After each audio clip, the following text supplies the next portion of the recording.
Darth Marr's journey is nothing short of a miracle. Out of all the Sith, only he, with his exceptional ability to improvise, adapt, and overcome, could have achieved such a profound peace with the Force. After the Emperor's fall, he found true serenity and became one with the Force, his duty fulfilled. Darth Marr was defined by loyalty, self-reflection, adaptability qualities that set him apart from every other Sith. These virtues allowed him to ally with the Jedi, understand their perspective, and ultimately embrace a unique view of life and the Force, empowering those who followed it. Unlike any other Sith, Marr earned his peace and earned the respect of all. In 3637 BBY, amidst the ongoing galactic war, the Republic, once devastated by the Sith in the First Galactic War, saw a glimmer of hope after a Jedi strike force killed the Sith Emperor, bringing the Empire to its knees. Amid rising tensions, both the Republic and the Sith were caught off guard by reports of border skirmishes with a mysterious new faction, one they had never encountered before. This new threat, the Eternal Empire, swiftly overpowered both galactic superpowers, claiming dominion over the entire galaxy within just a few months. In this tale, we explore the ancient menace that emerged from the distant swamps of Zakuul. The story begins with a forgotten group of humans, once living on the isolated world of Zakuul, who were led by three powerful Force sensitives. These leaders shaped their society around worshipping 6 gods, believing these deities fed on the suffering of their people. However, prophecy foretold of a savior who would rise to slay the ultimate god and bring an end to their torment. Centuries later, the spirit of Tenebrae, known as Darth Vitiate, took control of a man named Valkorion, declaring himself the prophesied savior. Under his reign, the tribes of Zakuul were united and transformed into a formidable civilization, building the Spire, a towering city that would serve as the seat of the Eternal Throne, marking the beginning of an unstoppable empire. Updated, saved, Memory Valkorion rose to power, naming himself the immortal emperor of the Eternal Empire, with Zakuul as its capital.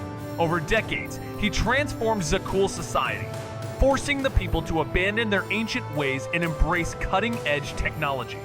He also formed the Knights of Zakuul, an elite group of Force-sensitive individuals, shaping them into his personal enforcers. With their help, Valkorion discovered Iokath, a mysterious Dyson sphere located in the unknown regions. Iokath was the creation of an ancient alien race, possibly the Celestials, and within it, he uncovered the Eternal Fleet, an unstoppable armada of droid-piloted warships. Valkorion and his engineers enslaved the Gemini droids, the fleet's masters, and made the Eternal Throne their control center. With the fleet at his command, the Eternal Empire grew in power, conquering vast territories in wild space. Meanwhile, after the fall of Darth Vitiate and his forces during the Galactic War, the spirit of Tenebrae fled the Sith Empire, seeking a new vessel in Valkorion. He now turned his focus to the Eternal Empire, and Valkorion's 3 children, inheriting some of Tenebrae's immense Force strength, were left to play their own roles in this dark legacy. He kept his daughter restrained while his twin sons rose as commanders of the Eternal Empire's forces, eager to prove themselves in battle against their father's enemies. In the year 3637 BBY, their chance came, and they fought fiercely across many campaigns, yet their father remained unmoved. Frustrated, one twin turned his fury on him, prompting the other to defend their leader, only to fall in a swift duel between brothers. The victor gained command of the Empire's military and set his sights on galactic conquest. Soon after, he captured 2 formidable Force users and brought them before the ruler. But when one recognized the leader's true identity and moved to strike, he was easily defeated. The ruler then offered the other a place of honor, sensing untapped potential, but this offer only fueled the commander's resentment. Striking in that moment, and with the prisoner's aid, he brought down the ruler only for the ruler's essence to pass into the very one he had freed. Fearing the return of that dark spirit, the commander encased the prisoner in carbonite. He seized the throne of the Eternal Empire and launched a swift conquest across the stars, toppling both the Sith Empire and the Galactic Republic with ease. For 6 years, his reign endured through fear and force, as the Eternal Fleet drained tributes from both empires under a cold and mechanical rule. But fate turned when the Outlander emerged from stasis, igniting a fiery rebellion that united Sith and Republic into the Eternal Alliance. The Outlander clashed with Arcan aboard his flagship, forcing the Eternal Emperor to abandon his dominion. His sister rose in his place, but her grip crumbled just as quickly. With Valen defeated, the Outlander claimed the Eternal Fleet and dismantled the Empire that once ruled all. Yet peace was fleeting, the Alliance fractured, and the Sith and Republic returned to their endless conflict. Among the many powers in the galaxy, the Eternal Empire stood apart. A synthetic machine giant ruled not by armies of men, but by legions of sky troopers and the ghostly might of the self-sufficient Eternal Fleet. The unparalleled strength of this automated fleet allowed the Eternal Empire to rapidly expand across the galaxy, effortlessly conquering vast stretches of space. Yet, the Empire's very nature led to its swift disintegration. Once the Outlander claimed the Eternal Throne and redistributed the fleet among the various factions of the Alliance, the Empire crumbled, with only Zakuul remaining as its last remnant. Zakuul itself, however, had become deeply automated by the time the Galactic War began. Its government was reduced to a shell, largely made up of the royal family and their droid servants, while the people of Zakuul lived in idle luxury, ignoring the struggles of the outside galaxy. Aside from the royal family, the only significant organic beings in the Empire were the military conscripts and the Knights of Zakuul, though the former were mostly eliminated when Arcan ascended the throne. The Knights of Zakuul, a distinct order of Force-sensitive warriors, differed from other groups by viewing the Force as a mere tool for justice, rejecting both the light and dark sides. Yet, their pursuit of power ultimately aligned them more closely with the dark side, though they were not as self-centered as typical Darksiders. The true strength of the Empire lay in its automated forces, such as the Sky Troopers' jetpack-equipped battle droids that were far ahead of their time, resembling the Dark Troopers of the Galactic Empire. The Eternal Fleet was a force unlike any other, capable of mimicking the Jedi battle meditation. Despite its thousands of warships, it could be commanded by a single individual, thanks to the advanced Gemini droids that operated it, making coordinated attacks deadly and efficient. These warships were larger, more heavily armed, and equipped with cloaking devices, making them formidable in battle. However, what was truly remarkable was how quickly the Eternal Empire fell. Once dissolved, it was forgotten by both the Republic and the Sith. Its history reduced to just another chapter in the ongoing galactic wars. The Eternal Fleet, the Empire's backbone, was destroyed months after the Empire's fall by a rogue AI created by the same species that originally built the fleet. All that remained of the Eternal Empire was the planet Zakuul, which quickly faded into obscurity as its population moved to other worlds. By the time of the Clone Wars, Zakuul's location was lost to history, and the galaxy had largely forgotten the Empire that had once ruled it. Meanwhile, the Sith continued their Dark Crusade, with their empires rising and falling in waves, until a lone ex-Jedi Master reignited the flames of conflict, sparking another dark era for the galaxy. Thanius, originally known by his birth name, rose through the ranks of the Jedi Order with remarkable speed. Strong in the Force and charismatic, he became a Jedi Master, admired by many. However, his philosophy of solipsism, believing only his own mind was certain to exist, set him apart from his peers. This controversial belief led to conflict with the Jedi Code, and eventually, Thanius left the Order, becoming one of the first members of the Lost 20. Disillusioned, he sought new teachings, traveling the galaxy in search of groups that aligned with his unconventional beliefs. The Fourth Great Schism erupted like a storm, splitting the Jedi Order into two warring factions, those who followed a rogue Jedi-turned-Dark Lord, and those who remained loyal to the Council. Across the Republic, Jedi clashed with Jedi while the Senate stood frozen, unable to act. The Renegade proclaimed a new Sith identity, founding a new Sith Empire on the galaxy's edge and launching a campaign of chaos that sparked the New Sith Wars. But what set him apart was not just his rebellion, it was his mind. His obsession with solipsism evolved into a dangerous delusion. He saw himself as the only true existence in the universe, with all else merely figments of his will. This ideology fused seamlessly with Sith doctrine, glorifying selfishness to an extreme. He crystallized this madness into the Creed of Ruin, a radical rejection of the Sith Code, and ruled under its eerie mantra. there is no passion. The Fourth Great Schism had erupted. The Jedi Order was divided between the followers of a new Sith ideology and the traditional Jedi Council, plunging the galaxy into turmoil. Jedi turned against Jedi, and the Senate was rendered helpless.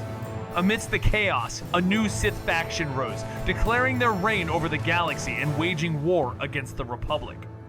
The battle lines of the new Sith Wars were drawn. What sets Darth Ruin apart was his twisted view of Sith philosophy. Initially a philosophical pursuit, his beliefs spiraled into madness, where he came to see himself not just as the only one who existed, but as the only being of any significance. He forged the Creed of Ruin, a dark doctrine that promoted extreme individualism, mirroring his delusions.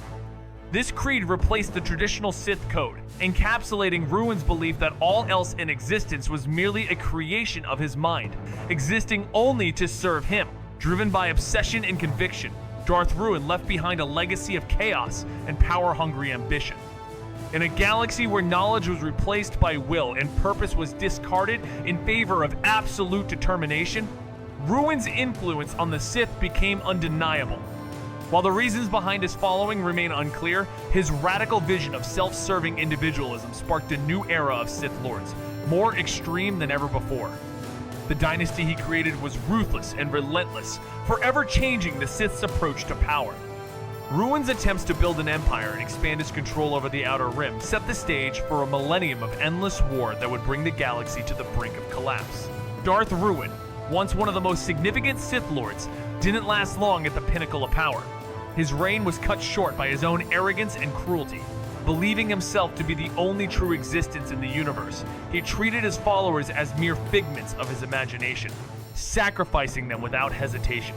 This reckless behavior sparked a revolt among his own, leading to his assassination. Ruin never saw it coming, too consumed by his own delusion to consider the possibility of being killed. His death fractured his empire, as his would-be assassins turned on each other in a brutal power struggle, splintering the Sith into numerous factions. The new Sith would endure, waging an unyielding war across the galaxy, claiming the title of Dark Lord one after another. Many would meet a fate similar to Ruin, slain by those they once commanded. Darth Ruin embodied an unquenchable thirst for power and self-interest, standing as a symbol of pure evil to some. Long before the shadow of Darth Bane and the Rule of Two, there existed a phantom more mysterious than most, a spectral warlord known only as the Dark Underlord. Emerging amid the chaos of the new Sith Wars around 1750 BBY, this enigmatic figure led a fearsome sect of the Sith and brought ruin upon the Republic in an era of unrelenting darkness. Cloaked in myth, his true origin was never confirmed. Even his followers knew not whether he was a resurrected ancient Dark Lord, a spirit freed from chaos, or the reborn echo of Zendor himself. Yet one truth was undeniable. His power was immense. Upon his return to the living realm, he swiftly claimed the mantle of Dark Lord of the Sith, unleashing devastation during the Dragulch period, a time when the Republic teetered on collapse under the weight of Sith ambition. Though eventually destroyed by a Jedi Master, the legend of the Dark Underlord endures, a ghostly reminder of the Sith's ceaseless hunger for power. The wars began with the rise of a Jedi who renounced his past and ignited the Fourth Great Schism within the Jedi Order. He joined forces with the scattered remnants of an ancient dark sect, forming a new faction that sought to resurrect the Sith Empire. But his reign was short-lived. His own disciples, jealous of his power, struck him down in an attempt to seize control.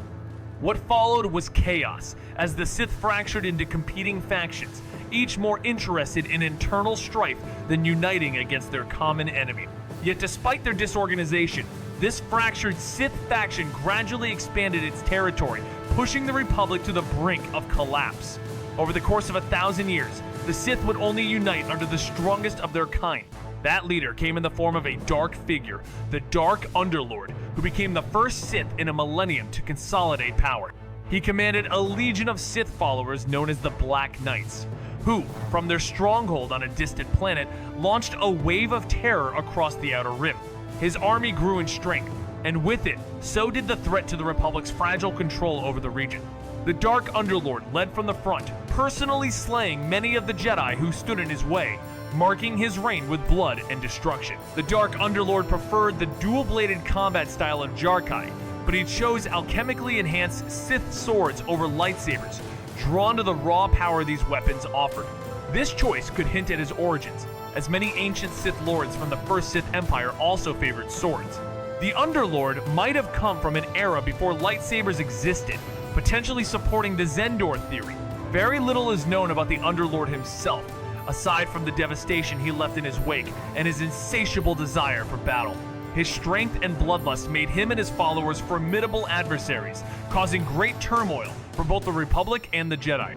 The Black Knights, his followers, wreaked havoc along the Zonamiki hyperspace route, pillaging space stations and Republic colonies without aiming to establish an empire, only to wage pure destruction. Despite this, their campaign severely damaged the Republic, marking the start of a prolonged retreat to the core. The Black Knight's presence was mostly felt in the northern Outer Rim, around Malrev IV, where they also antagonized the Mandalorians. This misstep was their undoing, offering the Republic and Jedi a much-needed opportunity to strike back and defeat the Black Knights. After years of chaos caused by the Black Knights, the Jedi Council entrusted one of their finest commanders, Jedi Master Murtagh, with a crucial mission to find a way to defeat the Dark Underlord. Murtagh's personal vendetta against the Black Knights and his obsession with destroying the Dark Underlord remained a mystery. In his quest, Murtagh made an unexpected and daring alliance with the Mandalorians, offering them vast amounts of credits in exchange for their war efforts. The Mandalorians, ever pragmatic, agreed, bringing their formidable tanks and war dragons into the fray. With the Mandalorians, the Republic military, and a team of Jedi Knights, Murtagh planned a full assault on the Dark Underlord's fortress on Malrev IV. The strategy was simple. Provoke the Black Knights into battle, and while they were distracted, Murtagh would infiltrate and assassinate the Dark Underlord. Though the plan was unorthodox for a Jedi, it worked. Updated saved memory, the Black Knights took the bait and were swiftly crushed by the Mandalorians, who killed the top general of the Dark Underlord. Meanwhile, Murtagh faced off against the Dark Underlord, eventually managing to destroy him after a fierce battle. The Underlord's spirit either vanished into chaos or was destroyed, but his defeat wasn't the victory the Jedi hoped for. Murtagh fell to the dark side during the clash, and in the years that followed, he became a leader of the new Sith. Despite the loss of their leader and the defeat by the Mandalorians, the Black Knights survived and saw several comebacks throughout the New Sith Wars, constantly striking fear into the Republic as it weakened. The Republic's triumph at Malrev IV was short-lived, and the new Sith's destructive influence would only escalate over the coming centuries. Though the Dark Underlord's reign ended, new Dark Lords rose in his place, ensuring his legacy endured for centuries. Even after the New Sith Wars, which nearly wiped out the Sith Lords, the Black Knights persisted, reappearing over 2 centuries later in the Fluhaka Revolt, only to be finally defeated by a Padawan named Yoda. 2 there should be, no more, no less. One to embody power, the other to crave it. Without knowing it, he tapped into the dark side for the first time, far from the last. After 5 grueling years in the mines of Apatros, he escaped with a friend's help and joined the armies of the Brotherhood of Darkness, driven by a deep resentment toward the Republic. Quickly proving himself a formidable warrior, his sensitivity to the Force caught the eye of the Sith Lords. One of them, seeing immense potential, invited him to train on Korriban. There, he shed his past and took a new name, the one his cruel father used to torment him, Bane. Though a late bloomer in the Force, Bane surpassed his peers, mastering lightsaber combat under a Blade Master and absorbing dark teachings from a fallen Jedi. His hunger for knowledge led him to the ancient archives, where he began questioning the Brotherhood's purpose. To him, they had betrayed the true Sith ways, becoming little more than shadowed echoes of the Jedi. A journey to the Valley of the Dark Lord sealed his doubts, for the spirits of the ancients had fallen silent. Dessel, unaware of the consequences, first tapped into the dark side of the Force. Over the next 5 years on a desolate world, he fueled a growing hatred for the Republic, eventually convincing a friend to help him escape. Enlisting in the army of a Sith faction, Dessel quickly became one of its finest soldiers. His skills caught the attention of the Sith Lords, who soon recognized his Force sensitivity. Lord Kopetz, one of their leaders, invited Dessel to the Sith Academy on Korriban, where he adopted a new name, Bane, drawing strength from the anger his father had once used to torment him. At the Academy, Bane swiftly surpassed his peers, mastering both the lightsaber and the dark arts of the Force, mentored by a legendary blade master and a fallen Jedi. However, the deeper Bane delved into the history of the Sith, the more disillusioned he became with the Brotherhood. He saw that Lord Kaan's leadership distorted the ancient teachings, turning the Sith into a mirror of the Jedi Order. An expedition to the Valley of the Dark Lords only confirmed his fears, reinforcing his belief that the true path of the Sith had been lost. When Bane returned from the Valley, he discovered that all students on Korriban were to be promoted to the rank of Dark Lord and sent to the Ruusan campaign. However, Bane refused the summons and traveled to Lihan, seeking out the ancient Temple of the Ancients, once the stronghold of Darth Revan. There, he discovered a far stronger connection to the dark side than on Korriban and stumbled upon Revan's Sith holocron. From it, he absorbed vast knowledge of Sith teachings and techniques, solidifying his vision for the rule of two.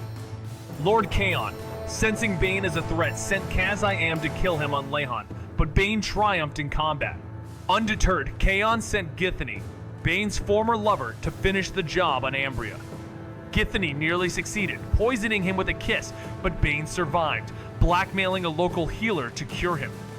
He then traveled to Ruusan, where among the Sith Lords he claimed the title of Darth, defying Kaan's ban. Kaan, realizing any attempt to eliminate Bane would fail, reluctantly accepted Bane's challenge and awaited the battle that would determine their future. The Sith gathered on a hilltop, unleashing the raw might of the dark side against their Jedi foes, causing massive casualty. But the ritual was cut short when Kaon and his allies decided to charge, a fatal error that allowed Jedi reinforcements to destroy their armies. In the aftermath, Bane realized the Brotherhood was doomed, and the Sith needed a complete rebirth. He taught Kaon the Thought Bomb, a technique capable of consuming souls within a vast radius, believing the Sith would survive. But Kaon, losing his sanity, led the remaining lords to their demise, taking many Jedi with them. Bane, the sole survivor, was now free to reshape the Sith Order. Wandering the ruined battlefields, he found Zannah, a girl with deep anger and strength in the Force, and took her as his apprentice. For 10 years, on the planet Ambria, Bane trained Zannah and devised the Sith Grand Plan, a slow, calculated plot to destroy the Republic and the Jedi from within. 10 years after the 7th Battle of Ruusan, the Jedi discovered that the Sith, led by Bane, had survived. A team of 5 Jedi was dispatched to eliminate them once and for all, and a fierce battle ensued on the ancient world of Tython. Despite the Jedi's efforts, the Sith managed to kill every member of the team, though Bane was gravely wounded. Not ready to ascend as Dark Lord, Zannah, his apprentice, took him to the distant world of Ambria, where she sought out Caleb, a healer who had previously saved Bane's life. Caleb's daughter was no longer on the planet, so Zannah convinced him to heal Bane again by making a deadly pact. She promised to turn herself and her master over to the Jedi. Zannah then contacted the Jedi Temple, drawing them to Ambria with a lie that Darth Bane was there, which persuaded Caleb to save Bane's life once again. Afterward, she killed Caleb and used the dark side to drive a man insane, giving him Bane's lightsaber and planting him for the Jedi to find. The Jedi, having no knowledge of Bane's appearance, killed the madman, believing the Sith had been eradicated. In this way, they learned of the rule of two, but mistakenly thought that Bane had died before taking on an apprentice. With the Jedi no longer searching for them, Bane and Zannah left Ambria behind, venturing out into the galaxy. Bane soon discovered that Lord Cortus, the master of the Korriban Academy, had been embezzling from the Brotherhood of Darkness and laid claim to Cortus's fortune. Together, he and Zannah settled on the planet C'Utric IV, where they lived for years posing as wealthy merchants. In a clash of Sith fury and sorcery, the apprentice faced her master in a duel fueled by shadows and secrets. Though his strength was legendary, her command of dark sorcery turned the tide. Desperate to survive, he attempted to rip his spirit from ruin and seize her body through essence transfer, but her will, iron and unbroken, cast him into oblivion. With her master destroyed, she rose as the new Dark Lord, choosing a cold-eyed assassin as her apprentice. This apprentice, once known only as a huntress, possessed haunting foresight and a rare gift that masked her presence in the Force, allowing her to stalk and eliminate Jedi without a trace. Capturing the Dark Lord himself in her former life, she had now become Sith. and as her shadow stretched across the unknown centuries, it was her first student who would abandon the rule of two and shatter tradition, planting the seed of a new darkness beyond Sith doctrine. In a fierce battle between two Sith, Xana gained the upper hand, her expertise in Sith sorcery proving too much for Darth Bane. Desperate, Bane attempted to use essence transfer to seize her body, but Xana's will was stronger, leading to his ultimate destruction. Xana emerged as the new Dark Lord, taking Darth Cognis as her apprentice. This tale is part of a long, unknown history of the Sith under Bane's rule of two, which spanned 1,000 years and eventually led to Darth Sidious. While many Dark Lords between Xana and Darth Tenebrous remain unknown, one story stands out, that of Xana's apprentice, Darth Cognis, and her first student who broke away to create his own order of Darksiders. Before joining the Sith, Darth Cognis, once known as the Huntress, was an Ikdachi assassin with a natural gift for precognition, which she used to track and eliminate Jedi. Her ability to sense the future and past, coupled with a unique skill to dampen the Force, made her one of the most dangerous assassins of her time. In 980 BBY, she captured Darth Bane on a contract from a princess, setting her on a path that would alter her destiny. Darth Bane, seeking a new apprentice, found the Huntress, whom he recruited after her escape from the princess's prison. She eagerly embraced the Sith way, taking the name Darth Cognis. But before her training began, Bane faced his current apprentice, Darth Xana, whom he intended for Cognis to replace. On Ambria, a duel to the death unfolded between Bane and Xana, with Xana triumphing and taking the title of Dark Lord. She then took Cognis as her apprentice, teaching her the harsh lesson of the rule of two, using her victory over Bane as the prime example. Though little is known about Cognis' training or what she was like as a Sith Lord, it is clear that she, like Xana, focused on arcane and mind-affecting Force abilities. Eventually, Darth Cognis surpassed her master and killed Xana, seizing the title of Dark Lord. Soon after, she took on a new apprentice, a three-eyed mutant gifted with precognition. She named him Darth Millennial and trained him in the dark side, though doubts soon crept in about his suitability as her successor. Millennial's struggles weren't due to a lack of skill, but rather his constant defiance against the teachings of his master. He relentlessly challenged the doctrine of the rule of two, a principle that Darth Cognis fiercely upheld, following Darth Bane's vision of a smaller, more focused Sith Order. Millennial, however, rejected this and championed the rule of the strong, a philosophy from the era of the Brotherhood of Darkness, advocating for a multitude of Sith, as in the time before the 7th Battle of Ruusan. Despite Cognis' insistence that such a path was unsustainable, Millennial stubbornly clung to his beliefs. Eventually, Cognis, fed up with his disobedience, expelled him from the Sith Order and took on a more compliant apprentice. With no hope of challenging Cognis, Millennial fled Dromund Kaas, a planet long abandoned and steeped in ancient Sith ruins, where he withdrew into contemplation, seeking solace in the dark teachings of Lord Kaan. Darth Millennial, a figure born from his own unique philosophy, merged his beliefs with the teachings of a dark figure and ancient thinkers to create a new faith, the Dark Force religion. His core tenet claimed that both the light and dark sides of the Force were mere illusions, with true power resting only in the Force itself and those with the will to wield it. As the Supreme Prophet chosen by the Force, Millennial built a cult, the Prophets of the Dark Side, to follow his path. While many in this cult were gullible, a few were strong in the dark side, making them powerful allies. The cult's primary focus was on mastering precognition, leading to many prophecies. After Millennial's death, the cult persisted, hidden away on Dromund Kaas, only occasionally emerging to recruit more followers or expand to places like Kalikar 6 and Bostherda. Their influence remained minor until Darth Sidious discovered them before the Clone Wars, secretly enlisting them for their prophetic abilities. During the war, they aided Asajj Ventress in battle, giving her foresight to outmaneuver her enemies.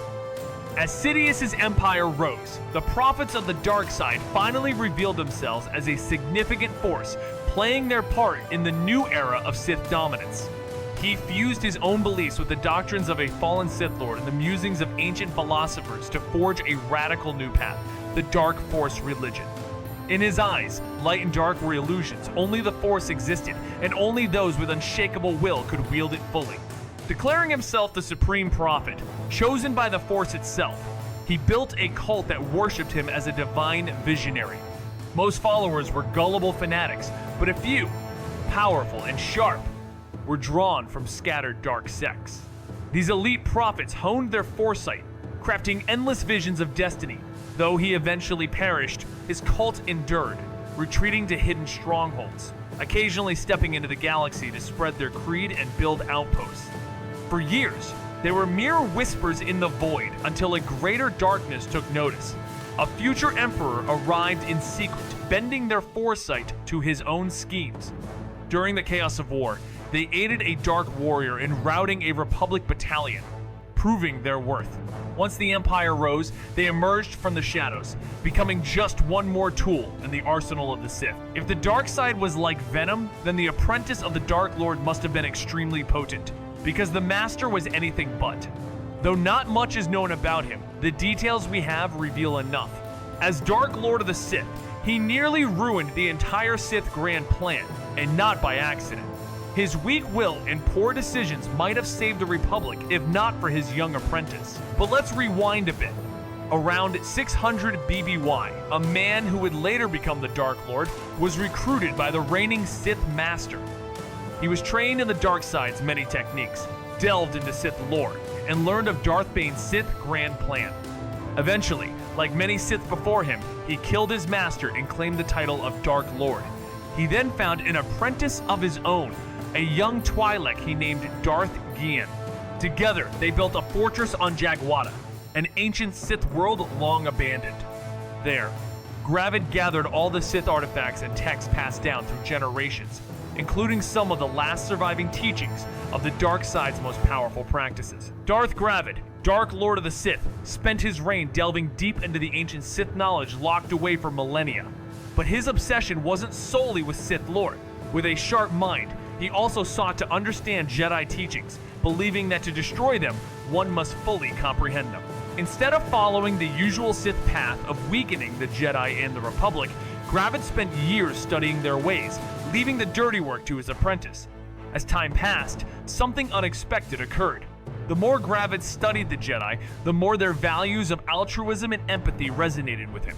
Slowly, he began to incorporate these principles into his teachings, shifting from the dark side's singular focus to a more balanced approach. Gravid's desire to merge the best of both worlds led him to embrace a Grey Sith philosophy, attempting to reshape the Sith Order itself. But in his pursuit, Gravid failed to grasp the true nature of the Force. It was not about blending the light and dark, but understanding the Force as it was meant to be. The Force offered a stark choice: embrace the light and follow its guiding will, or reject it and embrace the dark. But trying to walk both paths, that was impossible in the long run. The dark side, with its inherent corruption, would taint anyone, no matter how much they tried to balance it with the light. The two were always in conflict, just as the Jedi and the Sith could never reconcile. This futile attempt to merge the two drove Gravid to madness, draining his strength and distorting his very being. It was not a new idea before him. The ancient Jedi Order had spent thousands of years trying to strike a balance, only to be destroyed by it. For Gravid, despite moments of enlightenment, he remained fundamentally aligned with the dark side. This weakened him, as the dark side demanded passion and strong will to shape the Force, and Gravid's internal crisis dulled his resolve, reducing his power.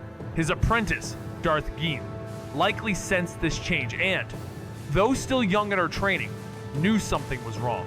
But it was Gravid himself who pushed her to make a choice, forcing her hand before she could act on her growing suspicions. By 552 BBY, his growing instability led him to believe the only way to rebuild the Sith was to dismantle them entirely.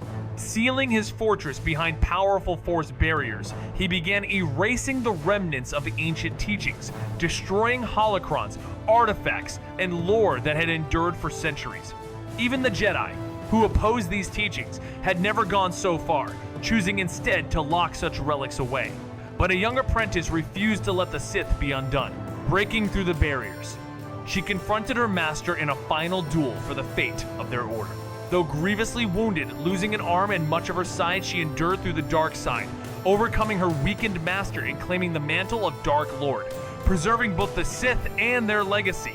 Darth Tenebris, once known as Rugus Gnome, was born into a world of scientific brilliance, with a mind that surpassed most of his peers.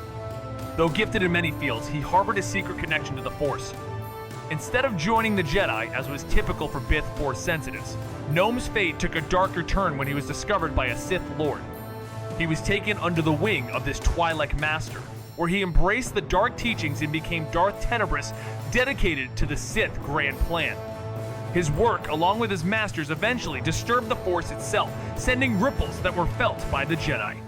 As the Sith plan neared completion, Tenebrous's master crafted a deadly virus designed to sever the Jedi's connection to the Force, ultimately rendering the Jedi Order powerless against the rise of the Sith. In a galaxy where the Sith's hunger for power knows no bounds, one Dark Lord, Darth Tenebrous, harbored a unique vision. Rather than obliterating the Jedi, he aimed to render them irrelevant, to overshadow them entirely. Born around 247 BBY as Ruges Noam, a genius Bith with an undiscovered connection to the Force, he was chosen not by the Jedi, but by a powerful Sith master who saw his potential. Under the guidance of this enigmatic mentor, Noam became Darth Tenebrous, a key player in the Sith grand plan. As Tenebrous and his master grew stronger, the Jedi Council soon sensed a creeping darkness, a disturbance in the Force signaling the nearing completion of the Sith's long-term scheme. This master, ever the schemer, devised a virus intended to sever the Jedi's bond with the Force, ensuring they could never again challenge the Sith's dominance. Tenebrous's story unfolds as a dark tale of ambition, power, and the Sith's relentless pursuit of victory. Despite years of effort, the grand project fell short. Tenebrous and his master couldn't make it work, and in the end, Tenebrous took matters into his own hands. He killed his master and claimed the title of Dark Lord, setting his sights on a new path. True to tradition, the Sith would usually wander the galaxy, trusting the dark side to guide them to the right apprentice. But Tenebrous had a different plan. He found a pair of Muons on Megiddo, tested their blood, and determined that they could produce a child with immense Force potential. After paying them to have a child, he took the 5-year-old boy into his custody. The child, Higo Damask, would grow up to become Darth Plagueis. As he matured, Plagueis proved not only powerful in the Force, but also inherited vast wealth upon the death of his father, the chairman of a major banking clan. The fortune, along with a remote moon called Sojourn, became the foundation for the Sith's operations, a place of shadow and power for Tenebrous and Plagueis. Tenebrous, with the wealth and connections he inherited, became a crucial player in the Sith's deepening schemes. Through his master, he gained access to a vast network of agents and resources that stretched across the galaxy's political and economic elite. By day, he crafted some of the finest starships in the galaxy, gaining influence with the elite and funding a variety of ventures, some designed to strengthen his power, others serving a darker, grander purpose. Tenebrous and his allies shared a cold, almost scientific view of the Force.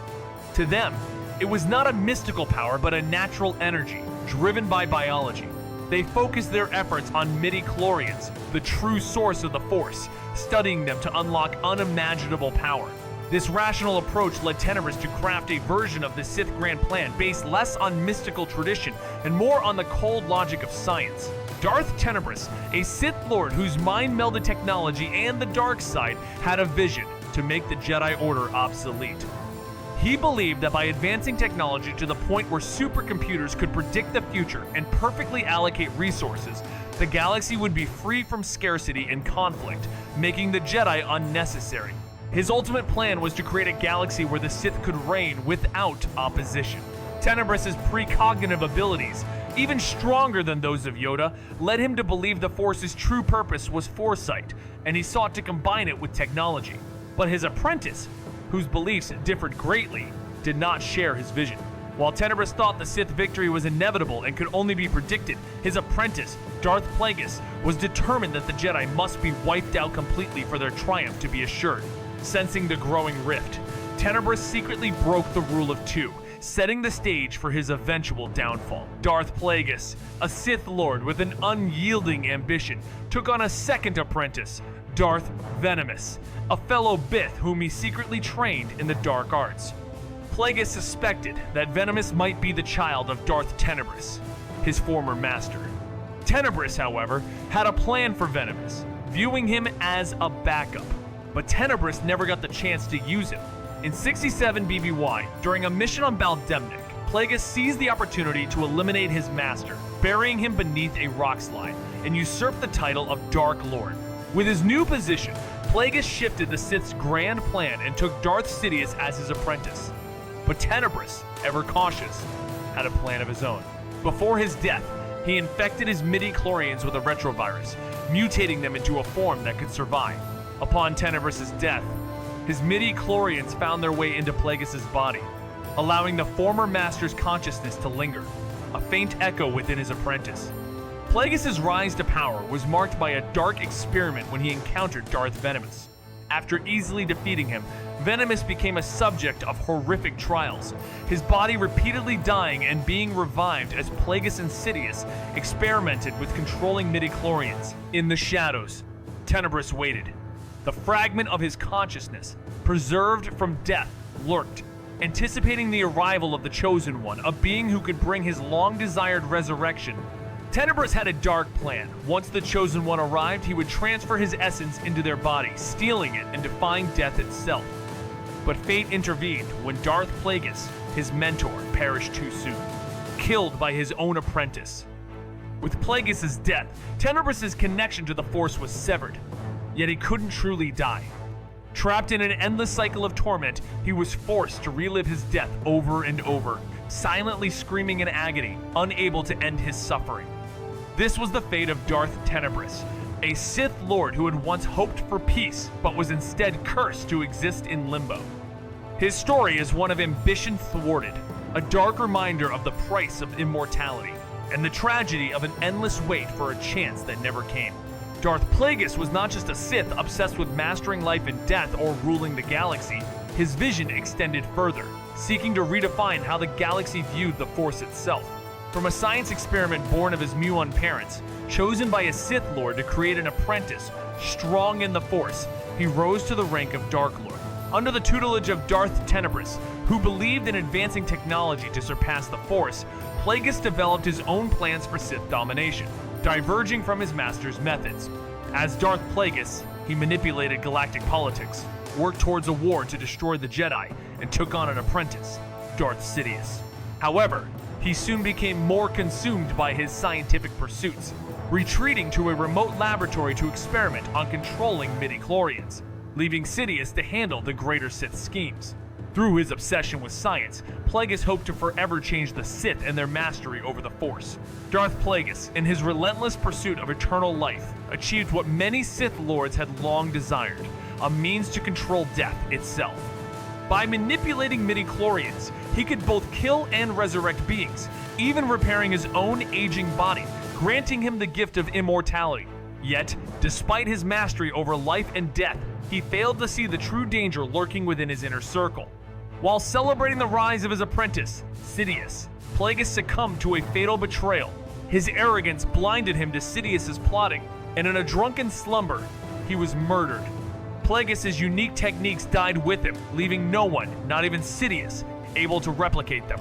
His materialistic view of the Force, which he believed was a mere science yet to be understood, died with him as well, leaving his legacy as one of ambition, betrayal, and a tragic end to the quest for absolute power. He had no faith in prophecies, the will of the Force, or any kind of Force-related afterlife, dismissing both the Jedi's connection to the Force and the Sith's hellish experience as nothing more than the brain's spontaneous neural activity during the onset of death. He didn't believe in Force ghosts either, even after a heated debate with the specter of a long-dead Sith Lord. In essence, he was a materialist, one who believed that only the observable, verifiable physical world existed. While this wasn't a rare view in the galaxy, his perspective on the Force set him apart. He saw through the mysticism that others clung to, focusing instead on the raw, physical interactions at the heart of Force phenomena, including the role of midi-chlorians. What others called mystical power, he saw as nothing more than momentum transfers facilitated by midi-chlorians. The idea of unity with the Force was, to him, a euphoric chemical reaction. Where others sought immortality through the mystical, he approached it scientifically, understanding that the key to eternal life lay in the careful management of the body's biological processes. His success in this endeavor made him the only one to ever truly achieve what others had only dreamed of. Darth Plagueis, a Sith Lord driven by a scientific view of the Force, was far from a philosopher. He rejected mysticism, morality, and anything beyond the core beliefs of the Sith. His ideology, largely rooted in his own rationalizations, was built upon a materialistic view of the universe, one in which he saw himself as superior to others. This belief led him to view the strong as rulers and the weak as servants.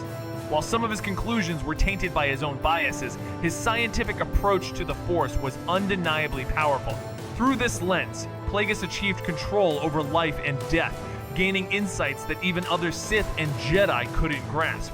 His methods may have been flawed, but the results were nothing short of extraordinary. Plagueis was tragically mistaken in his belief that the Force was solely a material force, disregarding its metaphysical and philosophical dimensions. His denial of aspects like Force ghosts stands as a glaring error. Despite encountering a spirit on Korriban, he dismissed the phenomenon as nothing more than a hallucination, a weak explanation that fails under scrutiny. In truth, Force ghosts were undeniably real and represented the spirits of individuals' proof of life beyond death in the Star Wars universe. Plagueis' materialistic view of life and consciousness crumbled when confronted with the reality of consciousness persisting beyond physical death. Though he understood parts of the Force better than anyone, he ultimately failed to grasp its true nature, especially its will. Did you ever hear the tragic story of Darth Plagueis the Not-So-Wise? It's the tale we just told. Now, it's time to hear stories that never came from the Jedi's perspective. What are your thoughts on the vision of the Force presented by the Sith? Share your insights below in the comments. And as always, thank you for watching, and I look forward to seeing you in the next video.